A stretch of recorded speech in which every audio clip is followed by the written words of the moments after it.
Look, there's been this huge sell-off of Asian assets since the Middle East conflict began. Why are investors pulling money out of Asia? Well, it's not complicated. Asia is more severely impacted by the loss of flows of oil and LNG from the Gulf states, more than maybe the Western European countries, and definitely more than the United States is. So naturally there's anxiety about their vulnerability in that respect. Foreign investors have sold around $50 billion worth of regional equities this month. Which markets would you pinpoint as being most at risk? So most at risk, I think, is Japan, and then there's South Korea. India is third, and China is fourth, I would say. But you know, these markets are making, these governments are making provision. These governments are responding, in my view, in very sensible ways to this, to draw down on stockpiles. And in the case of India, for example, they're limiting speculation on in their currency in relation to deliverables. Onshore deliverables in India. So, you know, governments are reacting and trying to manage this. I beg your pardon.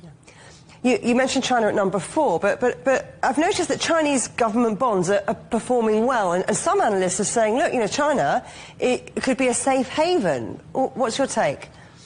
So I absolutely think so. I also think that China ought to be a world leader here.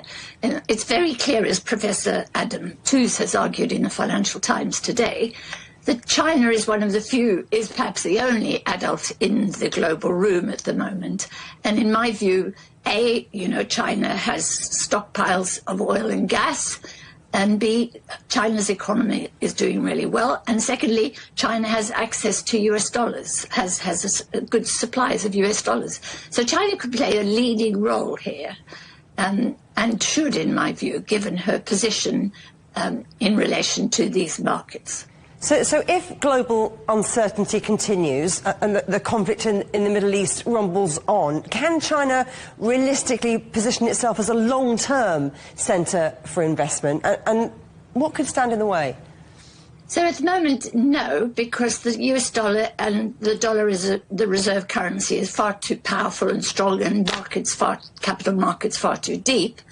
But China is edging on her way there. She's already shown with the introduction of a payment system in 2015, which has merged into the M-Bridge payment system, which is now much more efficient for those who wish to exchange and use Chinese currency yuan than in the past. And so gradually China is chipping away at the edges of the dollar's reserve status. And I think that is a good thing.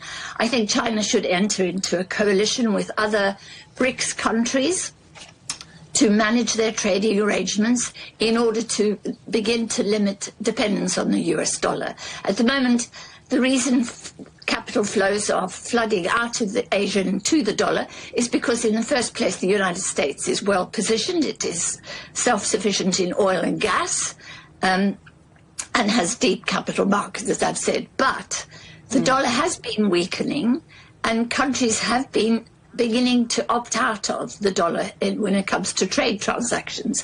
And although China only has about 8.5% at the moment operating through its payment system, 8.5%, if you like, global trade transaction, nevertheless, she is beginning to take, to edge, as I say, to chip away at the role of the US dollar.